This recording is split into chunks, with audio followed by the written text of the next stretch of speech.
guessed already, I'm the T, the transgender person. And so I was born a boy, and that was a very long time ago. I don't think we have to go in there.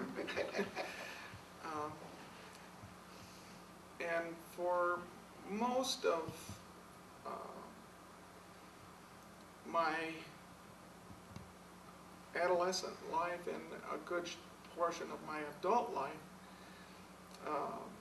the transgender issues were hidden. I lived in the closet for a long time, and I was so far back in there that if someone opened the door, it would take light about 3 days to get to where I was. And but eventually that situation could not endure. And so about 10 or 12 years ago, I pretty much came out of the closet, except where I was over the road truck driver. And so I spent long hours on the road, and I did that as a guy. Hanging out at truck stops as a girl is not really a prudent thing to do, I don't think. But so that was about the only place that I was living as a guy. When I would come home, I would have a week off. I had every third week off, and that whole week I spent as Julie. And now I'm not working, and I live as Julie full time.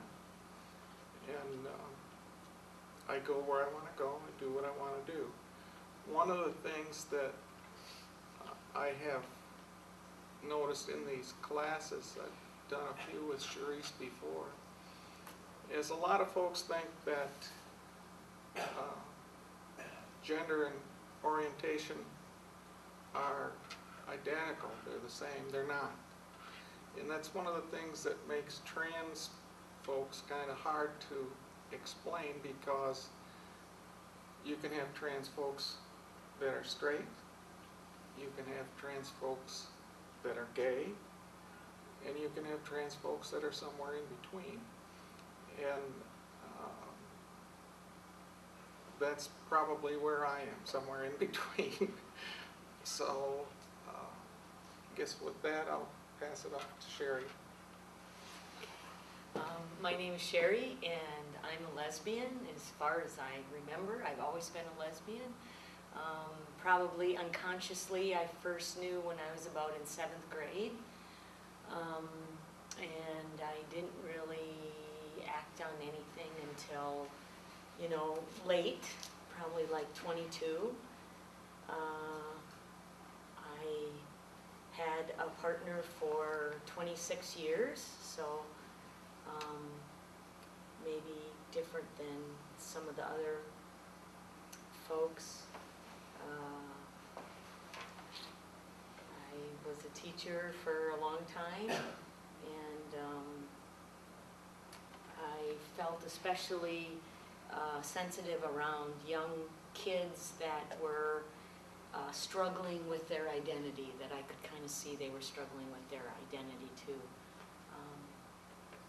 So anyway, glad to be here. Very good, thanks. Lauren?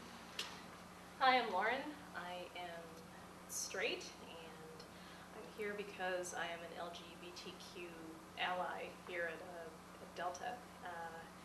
And I guess if I were to explain sort of how I got involved in LGBTQ issues, I guess I sort of associated with a couple of things, personal connection and education. I grew up in the Philadelphia area, and Philly in general is a very gay positive kind of town. It has a great gay neighborhood. The city of brotherly love really does sort of embrace people of all kinds. And my best friend from high school is gay, and I have been with him through his whole process of coming out and then moving into adulthood. And then when I was older and learning how to be a teacher, I just had an opportunity to study multicultural issues, and that's really sort of informed who I am as a teacher. And being an advocate and being a supportive figure is pretty central to my professional life. So thanks. Thanks for having me. Yeah, thank you. My name is Dave Bailey. I work here at Delta College. Actually, right now I'm sort of serving in the role of Sharice's supervisor. That'll be up towards the end of April here, so It's a tough job, Dave, but somebody's got to yeah. I grew up in Ohio. Went through school, graduate school, came here in '96. That's when I came out, so I guess if I'm trying to align myself with one of the LGBT letters there, I would be the G. And I would second the comment that Julie made, that there's a distinction between transgendered and orientation. I see myself as a guy. I very much feel that I'm a guy, but I'm also attracted to guys. So that's kind of how I would sum up that situation. I'm trying to think when Sharice has been around for a good chunk of me coming out. I think it was maybe the first year that, during the first year that I went to, that I was here, that I went to a gay bar in downtown Saginaw, and I started dating.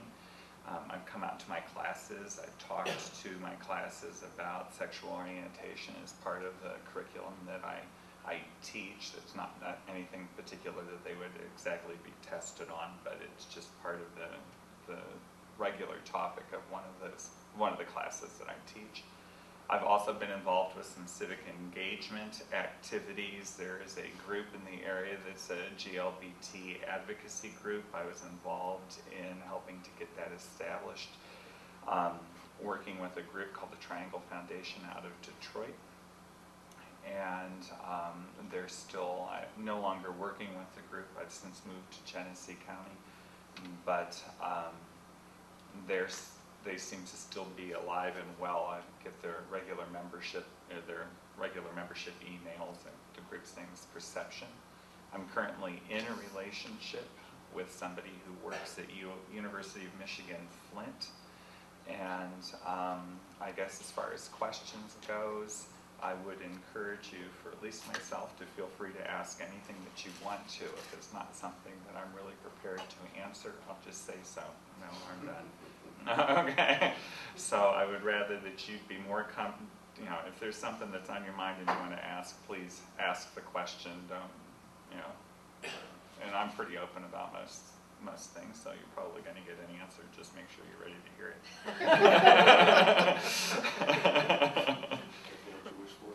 I'm sorry? Be careful what you wish for. That's right. Don't ask the question unless you're ready to hear the answer.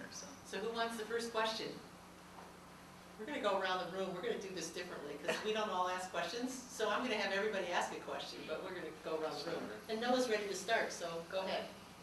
My brother is gay, and it was pretty hard growing up. He he didn't come out until after high school, and he had a hard time throughout high school. He got picked on quite a bit.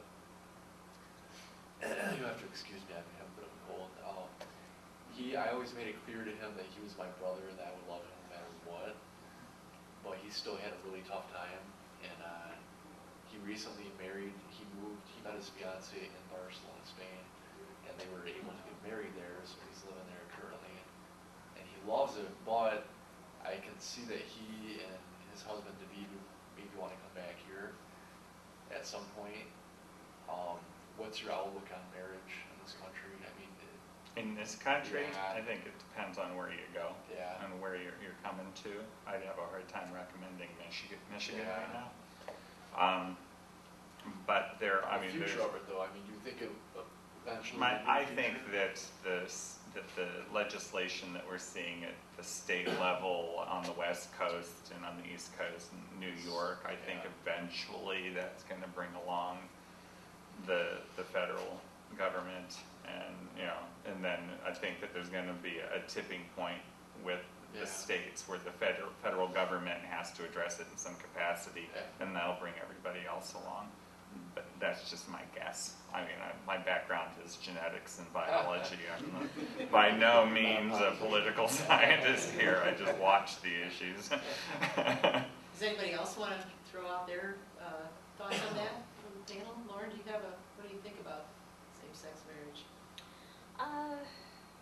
I was thinking as you were talking, I was remembering in the early 2000s I knew a social work professor who felt that the issue of gay marriage was eventually going to cause another civil war.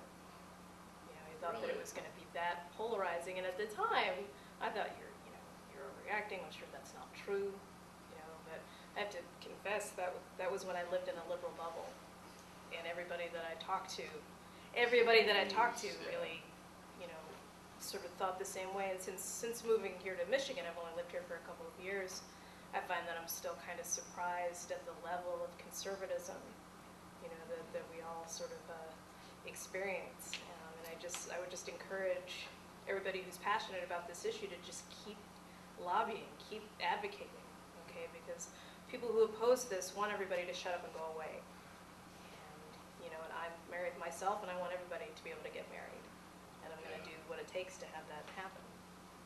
I think that if one associates with people from the LGBT community on a regular basis, you see a lot of inequities because of that. I was recently talking with a gentleman that had been in a long-term relationship, I don't remember how many years it was, but his partner was extremely well-to-do, to the tune of his net worth was over $11 million. Well, when the partner died, the fellow that I was talking to, the will said he was to inherit everything except Grandma's china. And Grandma's china was supposed to go to a cousin who lived in Ohio.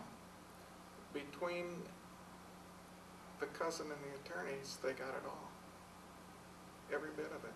And that's just one issue. There's also the issue that you can be in a long-term relationship and your partner gets sick and has to go to the hospital. You can't get in to see him. So even though there was a will, even though there was will. the estate still went to someone Because else. it didn't recognize him as a legal partner. Yeah, and it's, like David was saying, here in Michigan, the laws are basically atrocious. I was in a relationship for 26 years, and I pretty much considered that I was married. Yeah. I mean, I couldn't legally do it, but I pretty much was married. My partner at one period, at one time, was struggling with some other issues and was in a hospital. And so it was difficult to be able to, I mean, I wanted to be there, I wanted to help, I wanted to do whatever I could do, and it was very hard. I was lucky to be in a somewhat liberal kind of hospital setting, so they did, there was no other family around, so I don't even, at this point, I don't even remember if I lied and said she was my sister, you know, but just to kind of do that. So that was related to this issue. And then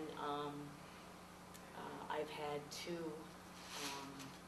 two friends that died of breast cancer, both who were lesbian.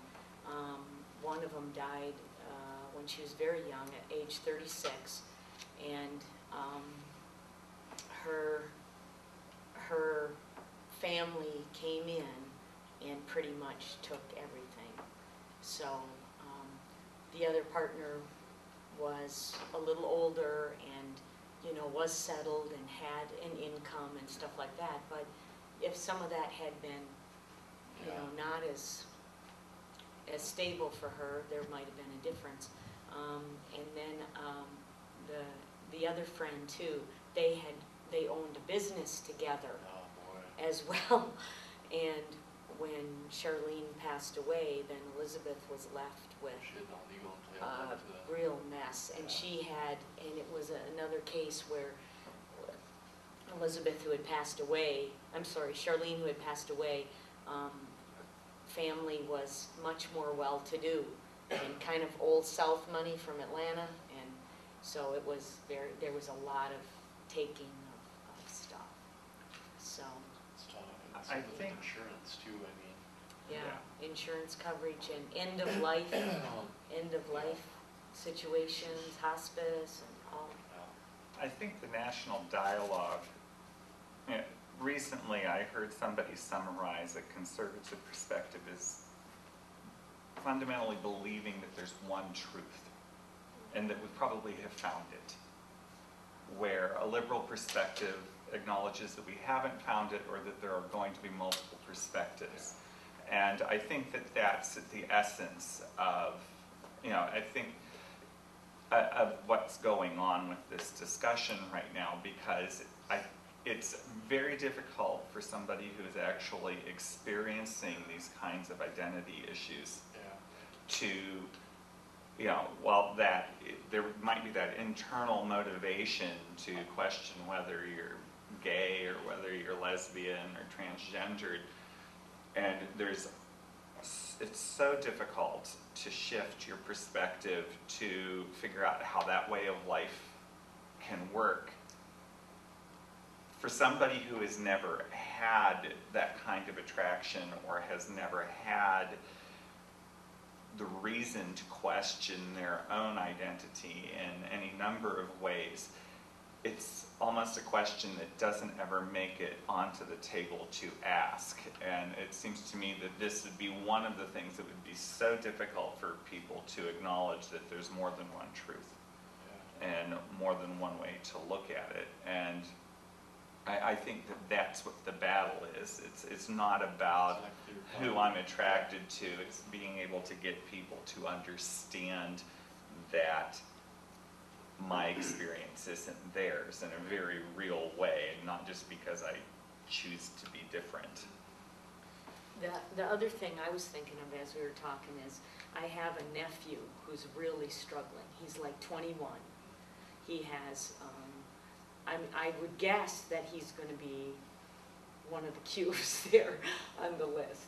And he cross-dresses, and he has very close guy friends, most of whom look more feminine, but they're all very young, and they're all very thin, and so I think he's really struggling with that. And I'm just glad that he's growing up now instead of 30, 40 years ago when I grew up.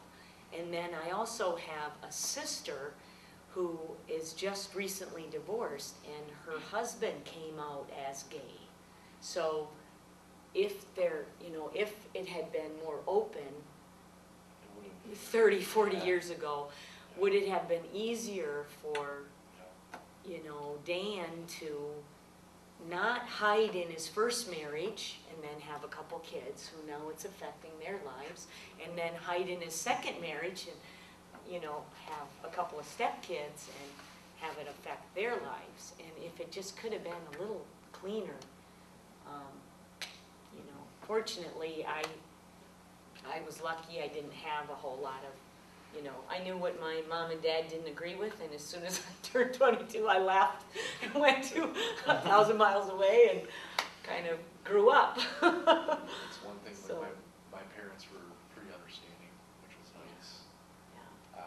My dad, you know, he disagrees with it, and he's not Doesn't- happy about it, but it's his son, and he doesn't, you know, that doesn't change anything, so. There's all these different levels of coming out. So, you know, first you have to come out to yourself. Then you have to come out to those close to you, usually your family or your friends. And then you have to come out to society as a whole. And actually right now, we're struggling with, society needs to come out with these issues, because they are impacting the lives of people, you know, beyond, for instance, Danny. You know, that's impacting his children. That's impacting, you know, all these other folks beyond just one individual that we want to point our finger at and say they're LGBT. It impacts everyone. We all should have a role in this. So that means you're up next, Ray. Got a question? Just jumping over to I don't understand the level of fear that society throws at people that are different. In this country, you know, we were raised with a hard religious, I understand that, okay? But we've got to the point where we can accept that you're a Baptist or you're a Protestant or whatever. But yet, when it comes to sexual orientation, it's this fear factor. There's a, you know, the movie, I can't think of his name, that movie, Tom Hanks plays the gay lawyer. Philadelphia. The lawyer is scared to death that people are going to think that he must have this problem simply because of the fact that he's defending the legal rights of this person.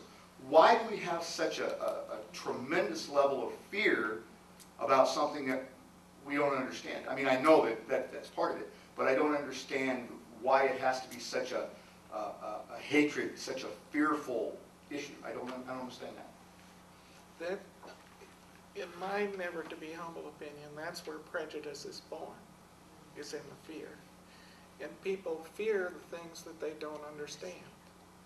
And it's been that way pretty much forever. That's one of the reasons I enjoy doing these classes with Charisse, is because the more we can push back those frontiers of ignorance, the better off we're going to be. And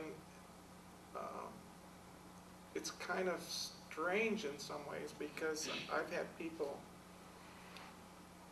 close friends, say, look, you have to be extremely courageous.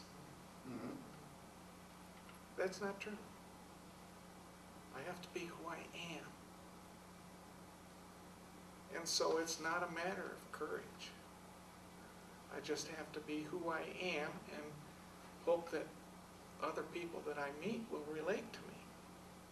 And most of them do. But I thought about my daughter in the same respect.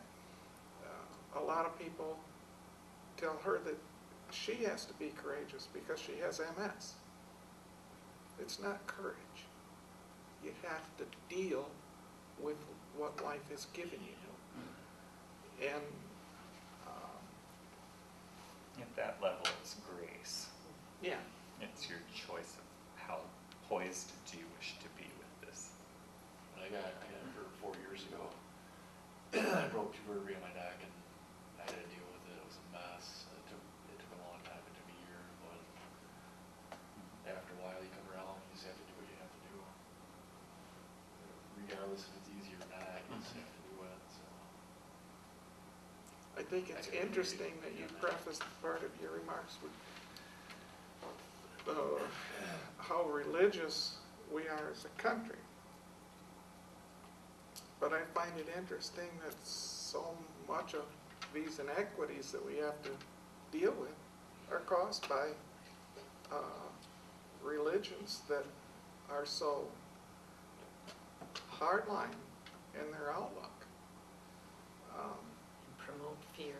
And promote fear, yeah. I mean, the old fire and brimstone stuff, but yet if we follow Christ's rule, and I don't want to get into a real religious thing here, but Christ said, love your neighbor as yourself. And if everybody did that, we would have a lot less problems. I think in general, people are taught to fear. And I think it's the institutions that we have that teach us what to fear and what not to. Because I have experienced very few individuals that took issue with who I was as an on a one-on-one level. Maybe not so much when you start talking about a group. Yeah, do you see an individual accepts you as who you are, but when they're with their peer group, then they have that shield? Yeah, this is what our doctrine is. So, I mean, that's this is where it will come from. Hate the sin, not the sinner would be the perfect example of that. Correct. We got a long way to go on that one. That's where the crux of it is right now. Justin has a question. I'm at the other end where my father was gay. He had 2 kids, left when I was a year old. So I had to grow up with having people know in school. You know, they found out after my dad passed away in '93 of AIDS. So it just kind of flooded through the school. So then I was ridiculed and people were calling me gay, and I had to deal with that growing up. Even though I'm not, you know, I'm straight, but I had to figure out how to deal with my father leaving me, my father being gay, my father having AIDS and then passing away, and trying to grow up with all of that. You know, and you mentioned that you have a child yourself. You know, did your child have any problems growing up in school? I was having those kinds of not situations? out when the kids were in school, and unfortunately, I think it might have been easier for them if I had come out, because I do think that young children have an infinite capacity to deal with issues, and perhaps because of, like David said, we have to be taught to hate and fear. And if they can learn some of those things before they're carefully taught those emotions, those negative emotions, then they can deal with it. And but they seem, in many cases, to deal with it much better than adults do. And after I came out, the only folks that I really had a challenge with is my 2 children. I still have the same number of friends or more than I had before, and but my children, like this gentleman mentioned, don't understand, and I understand that they don't understand, because there's a lot of times that I don't understand why I'm the way that I am either. I just have to deal with it. Other people don't. It sounds like you dealt with something very different, though, Justin, like that you were kind of abandoned. You didn't have a relationship with your father? Or? Not at all. Yeah, that's tough. Yeah, That's a whole that's different story. very tough. That's a different story. But it definitely is related to the fact that we live in a somewhat oppressive society to LGBT folks, so that he felt like he probably needed to be in the closet, needed to get married, needed to follow the script. He was following the script that he was given when, you know, he grew up, and everything he watched on TV and everything he saw, you know, for family life was that. So he was following the script, and then too late figured out, I'm sure he knew, that he couldn't live that script anymore. And unfortunately, you know, that was very damaging. And his best friend lived right next door. He was gay, but he always was clear about it from the start. But he didn't come out until he married him, as you did. I mean, maybe some of the first part of it is that we need to be more open with who we are. We can only get in touch with that and in tune with that, so that we don't have things like that happen, because it has so much impact on others. You know, when we start impacting others' lives. Of course, there's a lot of fear with that too. There's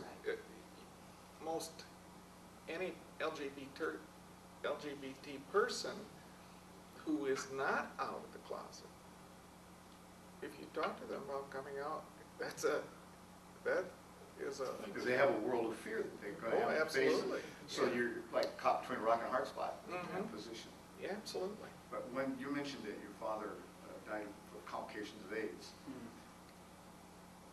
why doesn't, this is something biological that I don't understand, is where does the world get this, that AIDS is a gay disease? I don't get that. AIDS is a disease, it kills people. It doesn't have anything to do with your gender or nothing. It's a disease, it kills people. Where does that come from? It's Well, the the- history. It's the history, it's the epidemiology, how it came into the U.S. The Are informed you people familiar don't with think that that story? way. The early people think that way only because the earliest cases of HIV were identified in young gay males. And then that was the population that grew the largest at first. Right. And it was the easiest to identify. And But so even if it did start in the Right. homosexual society or whatever, it spread beyond that in a matter of no time, because it's a disease, it kills people. Science needs to get that, that's one of my big pet peeves, is you can tell. you So know. let's get back to there's a one truth idea. Okay, so you're coming to it from the truth of your reality is science and all the trappings that come with science. Things are measurable, things are predictable, things are reproducible. Things don't happen out of a judgment, they happen because of cause and effect. And the mechanism can be explained. But not everyone has that. Someone who embraces religion above other forms of knowing their universe is going to come to that with an entirely different set of assumptions, and they will draw completely different sets of conclusions. So this doesn't have to be a scientific mechanism, it can just be retribution for sinful lives. And, you know, however you want, I mean, but that's the one truth. And I think people can know something rationally, and they can't accept it emotionally. You can learn over and over, yes, it's a disease, it spreads through these kinds of contact, but if you have this whole other packet of fear with you, that is going to sort of affect how you respond to things. You know, if you're just freaked out by other in general, you know, it's just easier and more comfortable to just sort of redefine it, even though you know from science and from everything else that what you're believing is not quite true. You know, we make the most complicated decisions for the simplest of reasons. You know, and it's often has this emotional core that people just really struggle with. Martell? I'd like to go back into the bullying, especially in light of what just happened in Michigan with the bullying isn't bullying if it's from a moral standpoint. I don't know what I can do about it, and I don't know if there is anything I can do about it, but there has to be, right? I mean, but what can the average person do to prevent these young kids from struggling the way they are? Let me say a couple things in preface to this. Yeah. She's referring to the law. It was called Matt's Law. It was named for Matt Epling. He was a young boy who was bullied and committed suicide. And this law has been in our legislation in the state of Michigan for 4 years. And every time it goes before a vote, they don't want to approve it because it's had sexual orientation and gender identity in it. So they've taken it out or slowed it down or blocked it. And this last time they said, okay, we'll let that be in there, but we're going to add a clause. It's okay if you can cite, you can bully on those reasons if you can cite moral or religious grounds. Really? Yeah, Yeah. It's disgusting, dude. I know, it's totally disgusting. That. What- I can't Bullying even- is Oh my just God. plain wrong, So, no matter how you language So- it. so the answer to your question is to work the legislative process. What can you do to raise awareness in your immediate area? Who's your state representative? Who can you talk about those sorts of things? By the time we hear about these sorts of things in the state legislature, it's a little difficult to do anything about it other than emailing or calling your rep to say where you stand on a particular issue. But I mean, it's a lot of these things come up because of groundswells. So you need to ask for, you know, your representatives and the people that are around you that are like-minded to be willing to stand up and make your positions known. In these kinds of situations, it's, you know, being passive is as much of a problem as somebody aggressively working to have language in there like that, because you are only getting the 10% of the people that are opposed to it actually standing up and saying something. I will put up 2 videos on our e-learning site that shows what's been going on in the legislature. Actually, right now is a very critical time because they're still listening. And they're being, you know, people need to flood their representatives with where they are, their point of view. because it's just a very critical time. Any law that excludes the abuser is useless law. Actually, what this law does is give the abuser a license to abuse. It gives them the script for how to abuse and get away with it. Right. You can go online and find them. There was a young boy in North Dakota a few years ago that was beaten to death because he was gay. Yeah. How can you possibly say that that's okay?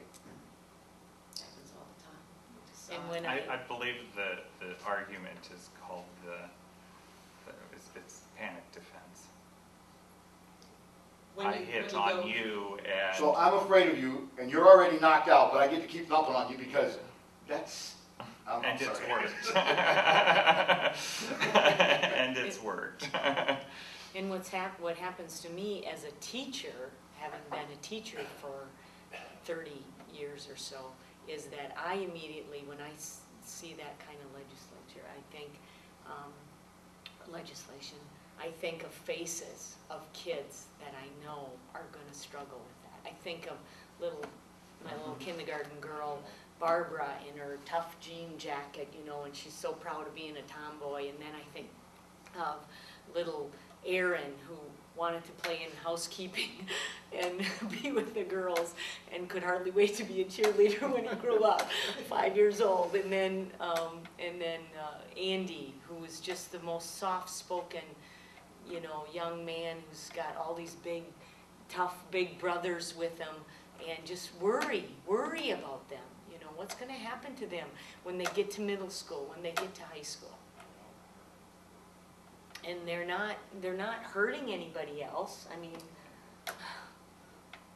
so It's just I put standard faces. I put procedures. faces when I see that. I see faces. I think that the key thing, independent of the legislation, if you see somebody in that sort of situation, is particularly in high school, is to communicate to them it will get better. And high school is probably at the point in your life where you're most aware of needing to be in control, and you're the least in control of everything, including your own body. And it's one of those things that, and I think that it's that combination of things that leaves people in so much despair. And to communicate that it will get better if they just stick it out. Because by the time they can get into college, by the time they can get a job, they can start creating their own world like all of us do. It has to get better. And then there's all kinds of untold stories, like my first cousin, Alice, who was the oldest of 12 kids in a farm family in Wisconsin, and was very tomboyish, never married, didn't date, started using drugs, started doing alcohol. I mean, by the time she was 45 or 50, she was dead. Now, I'm willing to bet that she struggled with LGBT, Right. I'm almost positive. And that certainly adds to, the substance abuse and the domestic violence and all of that, because there's just that many more barriers to overcome. I think the other thing that we can all do is be an advocate, like as Laura's talking about, and join advocacy groups, and definitely don't be a passive bystander. So you hear people use the word "that's so gay" all the time. You hear people bash folks and stereotype folks, and it's time to maybe step up and speak out. So that's another thing you can do. In the long run, that makes a difference. If we had more people, kind of saying, I don't think that anyone should be treated that way. I don't think that's any justification for bullying someone, for abusing someone. And we kept saying that over and over. It would ripple out. It's that ripple effect, and it takes years and years, but it's got to start somewhere. You just think of your own sphere of influence, who do you talk to every day, and what are they expressing that you could respond to? And you do sort of, I try to do exactly what Sharice is saying, which is just sort of call people on their behavior. not always in a confrontational way, because that might not get me so far, but just to open a dialogue about it. No, just to not let it keep going unacknowledged, okay? Because that's part of the problem. I teach English, and I was in class the other day, and I had my students write personal ads for each other. We were talking about paragraphs, and I have one male student saying about another male student, but this is going to make me sound fruity if I say something nice about Sean. Okay, so then I have to stop, and we have to have a discussion. It's my responsibility. I have to talk to them about why that's not the kind of language that's really appropriate. And you don't have to be all PC police about it, but you just have to sort of acknowledge what's going on and how you could do things differently. I said, look, do you want Sean to be happy? Do you want Sean to find someone? Well, yes. So that's all we have to do. Just be willing to put a name to things is what I would suggest, and be there for people if they need someone to talk to. Tomas, what's your burning question? Oh, I got a couple comments first and then a question. I don't consider myself to be a homophobe at all, and I really feel like, I'm comfortable with anybody, regardless of their sexual orientation. But I realized a couple things recently. One last night, I just happened to be flipping through the channels and started watching this movie I hadn't seen before. I don't know if anybody knows who Bing Rames is. Yeah. Big guy. Big black guy, just muscular. And he was in this movie, and it turns out he's gay in this movie. Heart to Heart? Holiday Hearts. And I've always seen him in these big gangster movies where he's real masculine. Really, he's the man. And so after I seen him play this role, it really changed my perception of him. And I never thought about how that would change my perception. And I don't know if he's gay or not. Actually, in reality, I don't know. He just played the role. But it kind of changed my image of him, because I seen him as this, tough guy. He was a gay drag queen. Yeah. In that movie. Yeah. It was a good movie. Excellent movie. Yeah. And but it was amazing how much it changed my perspective of him. I'm gonna use that, and I'm not trying to pick on you, but I'm gonna ask the group to recognize the dynamic, because I'm sure that I would expect, maybe not, that everyone in here has been challenged by seeing something like that. I mean, you started out saying that you're not a homophobe, and I'll be the first one to say there are just times when I'm sitting around some of my friends where I cannot sit still for one to get out of the room, because I'm, oh. I'm just like, it can make me uncomfortable. Right. And there it is. I mean, that's it. It's just, for whatever reason, maybe that same behavior 2 days later isn't going to be an issue for me, but it is right there at that time. But societally, what you were challenged by this conception of what this particular actor should be, and in your discussion you said this is a very masculine presentation that this person usually has, and the shock to see him present in a different way. And I would say that is a reasonably consistent experience for people that don't see LGBT anywhere around them. And there are people that just really do not believe that it's in Michigan. Right. I mean, I've had students that said that just said, I didn't think we had any gays in Michigan. And they check the passports, and I have a green card when I come in to visit my parents. But that could be the same kind of reaction too when someone makes the decision to come out. Right. If there's someone who was in the closet and portrayed a certain exactly. image. So, yeah, and I would ask, what is it that makes that a difficult thing? What makes that transition difficult? Well, I don't think it was difficult. It was shocking. And not only that, it was shocking that, I guess it was more shocking that he had the gall.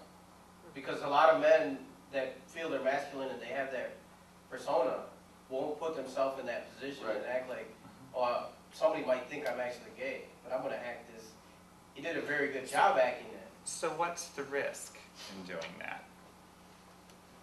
Perception. Opening people's eyes. Now, is it really just what people are going to say? Is it? I mean, that's what I'm asking. Okay, That's and what I'm trying to. one of my other comment was, and like I said, I don't feel like I'm homophobe, but I'm realizing some things. And I have 4 boys, okay? I have 2 boys right now that are 3 and 4, okay? And I remember thinking, and maybe subconsciously thinking, or looking for any signs that they might be gay, only because I know what kind of difficulties they would encounter. Right. And I have 1 daughter. No So parent. the daughter is not, I'm not really concerned, because I know that it's more socially accepted for her to be lesbian than the males are to be gay. So I even though I don't think I'm hopeful, I'm like almost checking and making sure that, you know what, So, hopefully they're not going to be. So my perception is no parent wants their child to be gay or lesbian or transgendered because of the much more difficult road. Yeah. Okay, I mean that's it. I mean, independent of whatever moral judgments there are, and so I mean that's it. So don't beat yourself up too much about that. But come back to that gender inequity, because I think society tends to have that same perspective. It's more okay for a woman to be lesbian than it is for a guy to be gay. And I want to ask why. Why is that? Okay, because I think that starts getting to the heart. What does it mean? I think masculinity is more The stronger. femininity and It's the emotion stronger, is and that's masculinity something we is strength. value. Right. And Okay, and that's something we value. feminism is a little more, Emotionally acceptable. well, Okay, I think so- women in their gender just are more, they're just. Fluid-like, is how Yeah, they they- describe it. Well- They go with the flow and they can change in different And- manners, and men tend to stay Right. strong in their So it positions. tends to be about power, and to Yeah. move towards anything feminine is to weaken. purposefully relinquish that power. And why would you do that? I mean, and that's, I mean, I'm just, you know, and I'm cutting through a whole lot of therapy there in about 30 seconds. I mean, Right on the gay literature, simplify it down to why would you give up power? but that's the theme that keeps being drawn out is that, you know, that there is something that's just fundamentally wrong about assuming a more feminine role for some reason, you know, for whatever the reason is. And it's okay for a woman, even if she's straight, to present herself in a pantsuit to be the CEO of a corporation, because that's reaching for the brass ring. Right. And that's, you know, it's, you know, all, that's a significant part of it. So this whole idea of giving up power, I want to explore that a little bit more. Julie, I don't even know your name in your male identity. What's your name? James, James, okay. So from your point of view now, at this point in your life, did you like James better or Julie better, and why? oh, wow, that's a tough question.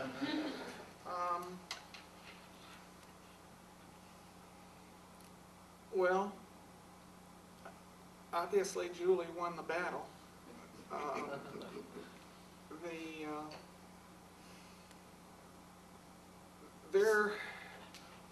It's like, I guess, every other issue. There's pluses and minuses to all of it. But in order, like we had talked about before, you, as a transgender person, you go through some ridicule from time to time until you get good enough at the presentation that people aren't really sure, you know, what the situation is. And if they're not really sure, most of them are afraid to ask. But if you're compelled inwardly to make that presentation, that's what we do. Did you have a different personality as? Most people say that that's true. They say that Jim was quite reserved. Julie is very outgoing, and that type of thing. Was Jim ever comfortable? Oh yeah, from time to time, but this issue always came back. There were times that I thought I was just going through a phase. But like so many of the gay and lesbian folks, I tried real hard to be the boy. Jim always had a good-looking woman on his arm, almost always. And I guess if I were to be honest, I do kind of miss that. But there's a price to pay for everything.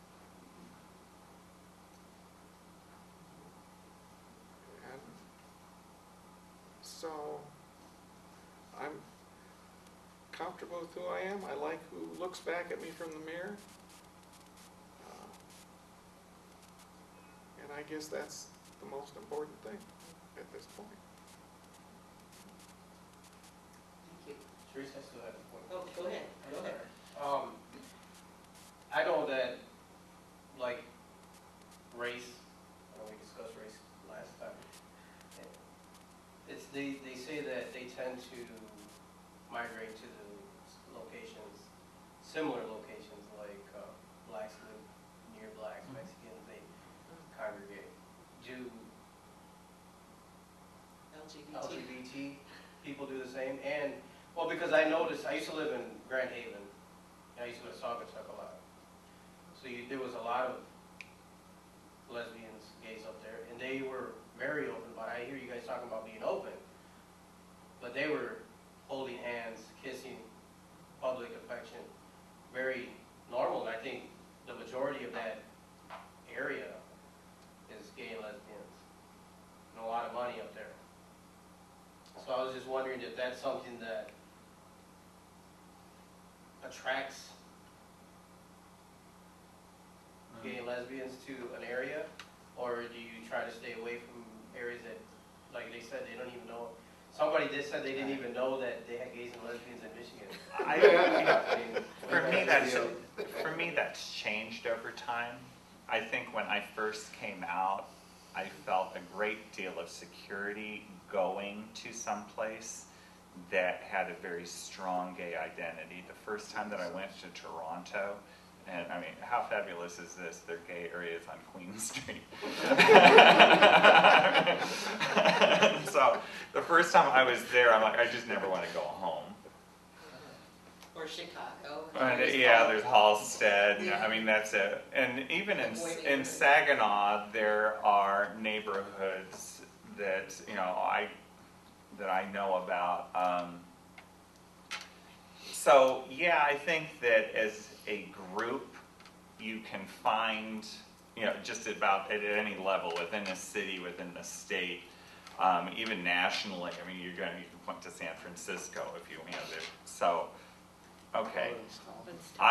What I would say though is that the Provincetown. yes, exactly. As I became more comfortable with myself, that became much less important. To the point where I get very frustrated with my friends that move entirely within a gay clique. I'm like, there's so many other people out there that are really, really valuable and interesting. And I mean, in Flint, I would say that where I'm living would not be considered a gay lesbian area at all. I would even say that most of our friends and the people that we associate with are straight. We have the incidental gay friend that we circulate with.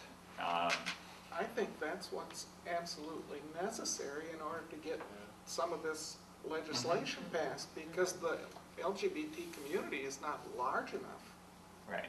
to, by themselves, say, okay, we're all gonna vote for this one bill. It's not gonna be. It won't happen. Right. And we have to do, like you're saying, and my friend Jill and I always used to say, build a bridge between the straight community and the LGBT community. Show people that And the develop differences more doesn't people define like you, Lauren it's that- just part of who you are. Yeah. As far as the public displays of affection go, that, I picked DJ up at the airport. He was coming in from Montreal, and when he got past the security gates, he came over, he hugged me, and he gave me a kiss, and there were about 10 people that just about threw their neck out of whack. And I don't know that I'm never entirely comfortable with that sort of thing. I mean, I certainly didn't stop him, and I reciprocated, because my relationship with him is much more important than what those folks were experiencing at the time. But I would say, I don't know that either one of us are terribly demonstrative, but in situations like that, yeah, we'll do it. And I don't really see it as an issue. I mean, that's, you just do it, and if we don't walk down the street in Flint holding hands, but we do walk down the street, and most everyone in our neighborhood knows that we're a couple at this point, so. And that's part of the reason why folks go to those areas where they feel safe. So if you were to go to a large city, any large city, you can find a gay area, and sometimes it's just the gay area with gay-friendly shops and stores and bars, or it's an entire neighborhood where most folks that live there are gay.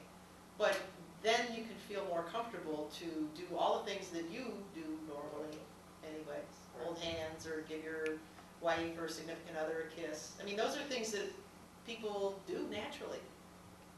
Except for gay people, sometimes have to think twice, is it safe to do that?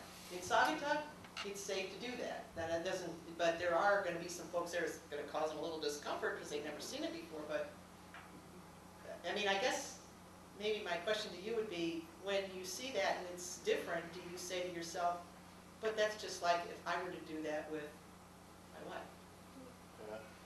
Is that what you say to yourself, or do you say they should do it? The first time I... Because this is Michigan. Yeah, the first time I had just moved there to Grand Haven, and so the first time I visited Saugatuck, and I hadn't really heard a lot of the stories I heard after, but so we were there at an ice cream shop, and we were in line, and there was a couple behind us, well, it was, two guys, and I thought I seen them holding hands, and then I just stood there for a minute. I was almost afraid to turn around and look, and I told my wife, I think they're holding hands. I just casually turned around, and they were holding hands, and they didn't, very normal, just like me and her were, no big deal. So it did shock me, but it wasn't like, let's leave, let's get out of here. No, it was just, shocking that. You don't see that around the Tri-Cities. Well, that the affection was in public. Right. Not that, there were a couple, like, if you guys are just walking, you can tell, but to actually hold hands and, I'm willing to bet that you're gonna see a little bit more in Saugatuck than in other areas, Yeah, because it's definitely. something of a destination, and there's a bar in Douglas, it's called the Dunes, and that can be a little bit crazier than your regular bar. And I've been to bars in And Saugatuck. and so people that go there are kind of looking to be able to, you're going to see. And In Saugatuck for sure, and in Ann Arbor for sure, you will regularly see same-sex, people holding hands or whatever. So I guess I'm just thinking about this area, I don't witness that very often at all, if ever. I might see a couple that you can tell that, are a couple, but I don't see them have the closeness that me or my wife, Right. have together, reason for that is because there's enough signals that you pick up if you live in this area that you know that you probably shouldn't do that. Right. And I don't know that that's a good thing. It just is. I don't know that it's a bad thing. It's just the way it is. Right. And there's lots of little clues. People, I had a ring at one point that had, it looked like, almost like it had an African design to it. It was just triangles. And I went into a bank and made a deposit. And the teller looked at my hand, took an inordinately long time looking at my hand, looked back up at me and said, I have a cousin who would really like that ring. Oh,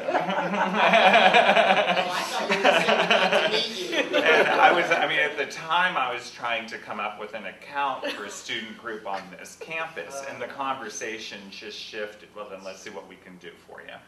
And that was, and I mean, that sort of thing that just said it all right there. And I think also, I mean, it goes also with some of the racism that we've talked about too. I mean, the more comfortable you are, the more comfortable white people are with Hispanics in their neighborhood and blacks in their neighborhood, the more comfortable, other people can be with gays in their neighborhood. And it's just, I mean, I lived in a lot of places where it was not accepted, and I was very careful all the time, and I also lived in some places that were more accepting. You can't always, due to your job or whatever, be where, you can't always live in a Sagatuck or a Provincetown. It's just not possible. So, and the biggest thing for me too is I choose friends based on their healthiness, not whether they're straight or gay. So I have about half and half. I have tons of gay friends and I have tons of straight friends. Based on their healthiness? Based on their healthiness. how healthy they are to relate to. Right. The interactions of Yeah. Interaction Emotional and health. emotional health. emotional health. Right, You, sorry, um, emotional health. When he made the comment that it would be easier for a woman than for a man to live in an alternative lifestyle, you seemed to cringe. I A little did. bit, you did. What were some of the difficulties that you went through? Yeah, because your body language said, wait a minute, that's not so. And to be fair, I didn't say it was easy. I said easier. No, you made the comment that it would be easier for a woman to Right. be in that position than a man. Yeah, And and you I seemed think, to and I, withdraw from that comment. well, actually, I was really thinking about Julie, is what I was thinking about, because it's not only a gay man being more flamboyant or more feminine if he wants to be, but also, a trans person making that huge leap from male and everything, all the power that goes with that, head of a family, main breadwinner, whatever, and all that male stuff, that's big, heavy stuff, and Especially changing. living in a truck stop. Yeah, Yeah. That's a hard row there. right. I mean, there are many, many gay and lesbian individuals who can hide. That you don't know whether somebody is, and they can live their whole life that way, and they can, go behind closed doors and do whatever they want. But it's harder if you're a trans individual. It's not that it's apparent all the time, but it's usually a little bit more difficult. Julie's pulling it off pretty well, and I have some other friends like Jill, and I mean, they just. But there's a period where you're Yeah. growing into it. Yeah, it takes a little while to get into it, but anymore, now that I don't have to go to work every day, I try to find things to do. So I play euchre in a couple of tournaments at least twice a week. I'm on a pool league, and I play pool once a week.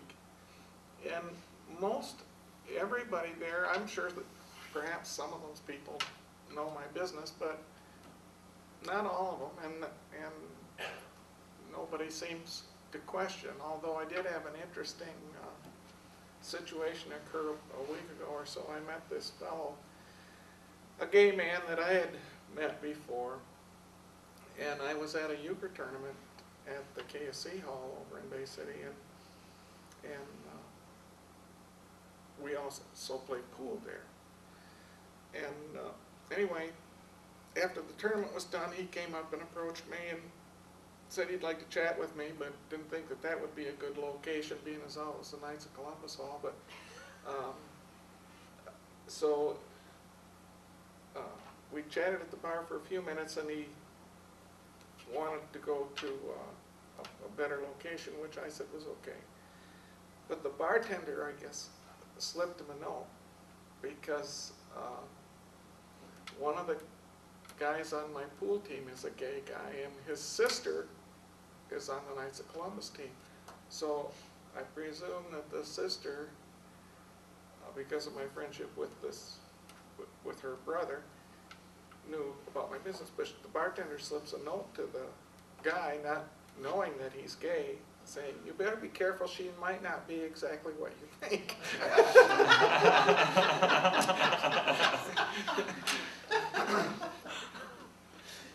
Wow.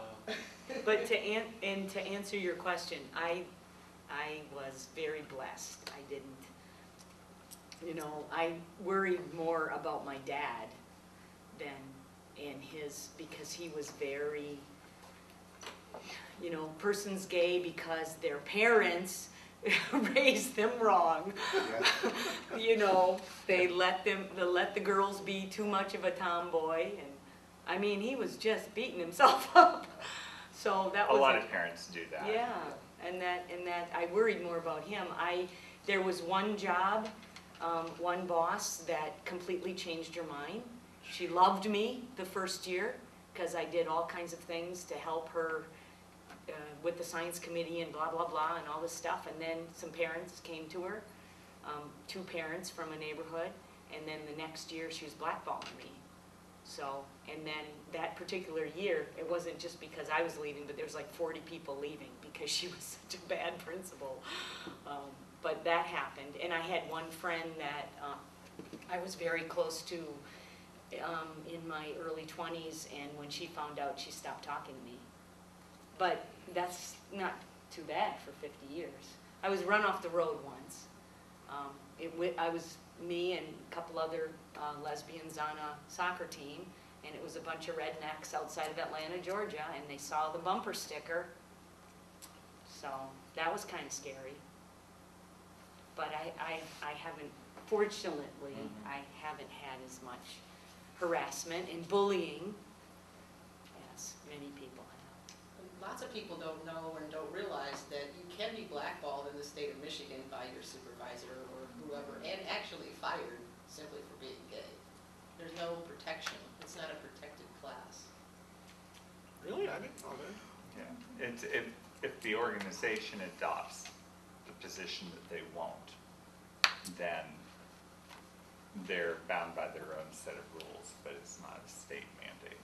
In other words, Delta has a non-discrimination policy, and written in there is sexual orientation and gender identity. But if that didn't did not exist, happen. That was federal law.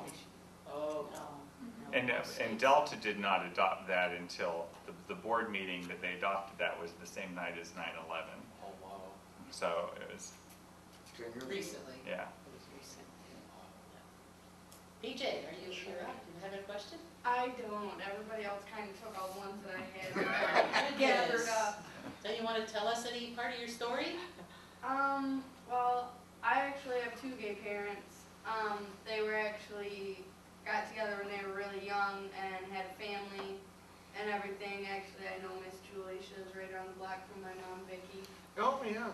And that was very difficult growing up in a situation. Actually, I didn't know how rare it was to have a gay dad and a lesbian mother until I tried to research it for an English paper, and I guess this doesn't happen as much as I thought it did.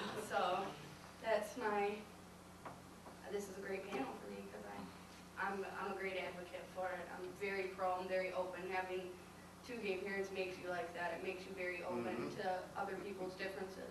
That's just the thing. I mean, I can't, like, I sit here and think, you know, I have a gay brother, you have 2 gay parents, your father was gay.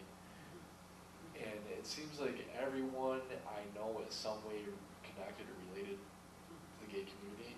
Sure. And it's like, I don't understand how they couldn't be more supportive if they're connected. think some people really struggle with religion. My mom Yeah. does not accept me at all, and neither does my brother, Yeah. who's a deacon in the Catholic Church. My other siblings are great. You know, I think that might have been my dad's issue too. Yeah, it's, But they have trouble with their religion. it's just a conflicting Yeah. belief system, I guess. And I've had several students who have come to me either through Unison, which is our student group here, or through Safe Space, which is our faculty staff kind of training to help folks who have struggled with coming out. And I've had lots of folks that have gone through that process. This is a prime time to go through it, your early college years. But then, you know, you're really talking about coming out, making major changes, telling your family. And you know, we've gone step by step through that process. And I have found that the ones that come from religious homes, First time. oh my gosh, Yeah. it's just so hard. It just, you know, my heart goes out to them. It is very difficult. And the ones that don't come from religious homes, the more educated the parents are, or the more, you know, the more they're informed, the easier it is. So it's just a question of. It's kind of like Dave was saying, those folks that are so steeped in religious beliefs, they only have one truth that they recognize.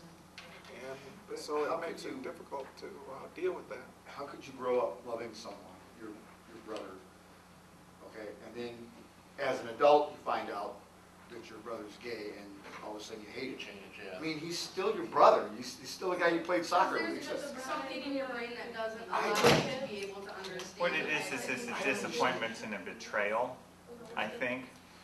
That it's the belief that that was actually a choice, that that person decided that this is how they were going to be, as opposed to reporting out this is how it is. Does that make it, does that, you know, I mean, that's it. Both my parents were very supportive, but for the friends of mine that haven't been supportive, it was very much seen as a betrayal. How, you know, the emotional response was, how could you do this to me? And But that comes back to me. Your lifestyle right, is your lifestyle. and that's the betrayal piece. Yeah, and that's, you know, so that's where I would come from it. You know, that they and they're looking at this, you know, their world order says that there are going to be things that are more important than the relationship that I have with my brother or my son or, you know, my sister or my spouse or whatever. That it's these are bigger, more arching issues. They cover that umbrella is bigger, and that's the choice that they've made. My question is how many of them realize that that was a choice?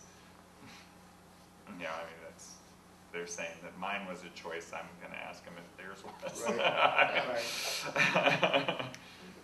One last, do you have a question? I don't know.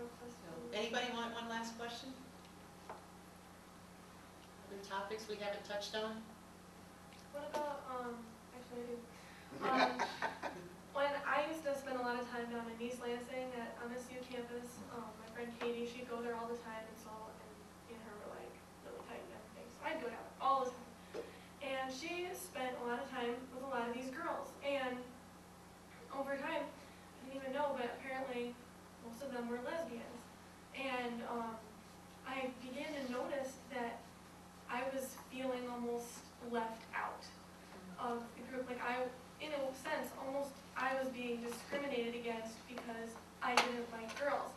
And actually, for a couple months, I began to question my own sexuality and if I was actually attracted to the other girls. And it was a little difficult time, but finally I told myself, I'm not, I asked myself a bunch of times, and it's like, I don't think so, and I'm not gonna change myself just so I can hang out with them.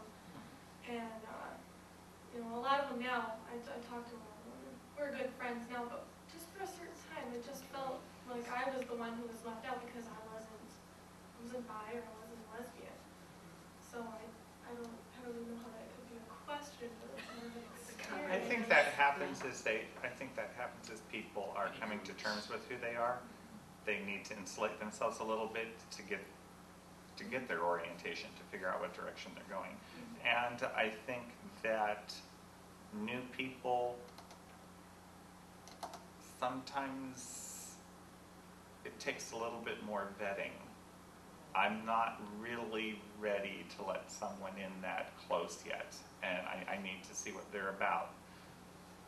Because I've been hurt a lot of times. I mean, you know, the high school was not a pleasant experience for me, and yeah, it was. I couldn't wait to get that hell out of high school.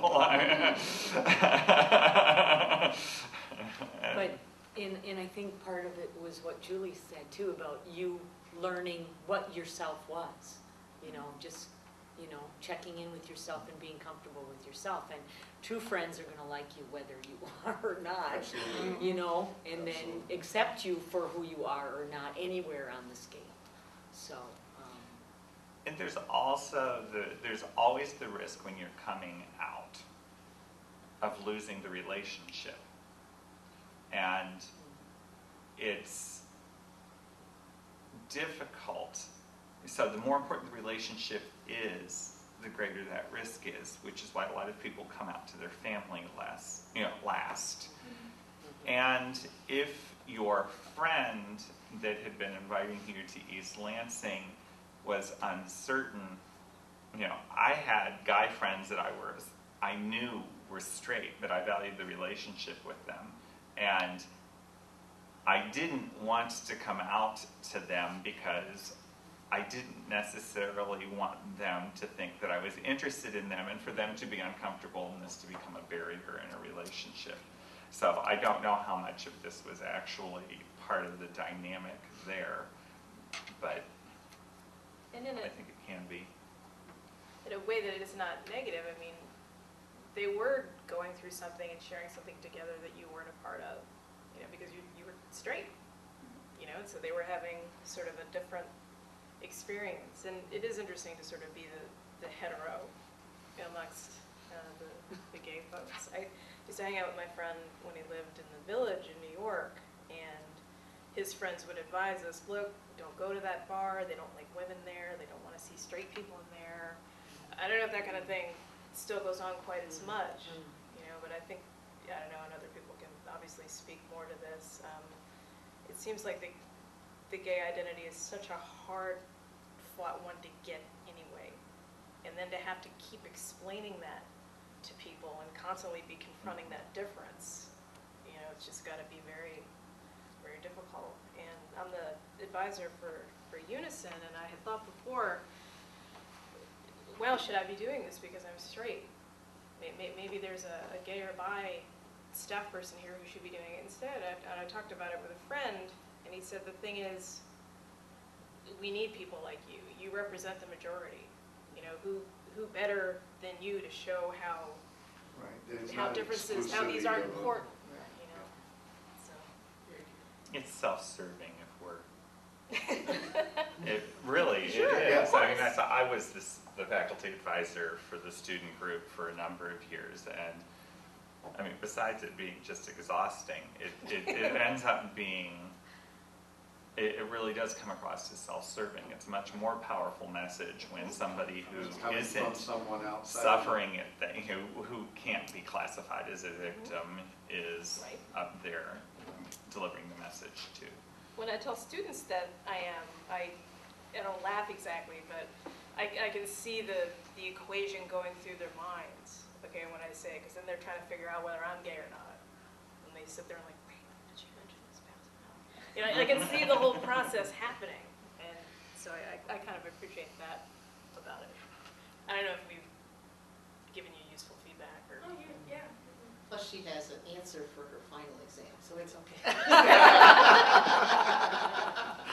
All right. Well, we want to thank all of you for taking time and to come and be with us today and share your story. So, thank you.